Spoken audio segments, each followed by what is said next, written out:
ശബരിമല സ്വർണ്ണക്കവർച്ച കേസിൽ ദേവസ്വം ബോർഡ് മുൻ പ്രസിഡന്റും CPM നേതാവുമായ എ പത്മകുമാറിനെ വീണ്ടും റിമാൻഡ് ചെയ്തു. ദ്വാരപാലക കേസിലാണ് കൊല്ലം വിജിലൻസ് കോടതി 14 ദിവസത്തേക്ക് പത്മകുമാറിനെ റിമാൻഡ് ചെയ്തിട്ടുള്ളത്. കട്ടിളപ്പാളി കേസിൽ പത്മകുമാറിന് സ്വാഭാവിക ജാമ്യം ലഭിച്ചിരുന്നു. അതേസമയം ദേവസ്വം ബോർഡ് മുൻ അംഗം കൂടിയായ N വിജയകുമാറിന്റെ ജാമ്യ ഹർജി നാളെ വിജിലൻസ് കോടതി പരിഗണിക്കും. കഴിഞ്ഞ നവംബർ 20-ാം തീയതി കട്ടിളപ്പാളി കേസിൽ അറസ്റ്റിലായ എ പത്മകുമാറിന് കേസിൽ സ്വാഭാവിക ജാമ്യം ലഭിച്ചിരുന്നു. എന്നാൽ ദ്വാരപാലക ശില്പ കേസിൽ റിമാൻഡ് 90 ദിവസം പൂർത്തിയായിട്ടില്ല. ഇതുകാരണം ജയിൽ മോചിതനാകാൻ പത്മകുമാറിന് സാധിച്ചില്ല. ഇതിനിടെയാണ് ഇന്ന് വിജിലൻസ് കോടതിയിൽ ഹാജരാക്കി വീണ്ടും റിമാൻഡ് ചെയ്തത്. ദ്വാരപാലക ശില്പ കേസിൽ മാർച്ച് 3-നാണ് 90 ദിവസം പൂർത്തിയാവുക. ഇതോടെ പത്മകുമാറും സ്വാഭാവിക ജാമ്യം തേടി വീണ്ടും എത്തും.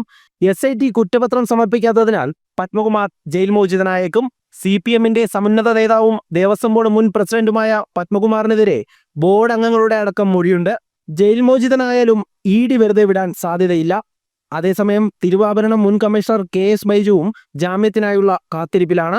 ദേവസ്വം ബോർഡ് മുൻ അംഗവും CPM പ്രതിനിധിയുമായ N വിജയകുമാർ ജാമ്യ ഹർജിയുമായി കൊല്ലം വിജിലൻസ് കോടതിയെ സമീപിച്ചിട്ടുണ്ട്. നാളെയാണ് ജാമ്യ ഹർജി പരിഗണിക്കുക. KP ശങ്കർദാസ് സമർപ്പിച്ച ജാമ്യ ഹർജിയിൽ മാർച്ച് 2-ന് കോടതി വിധി പറയും. ജനം, കൊല്ലം.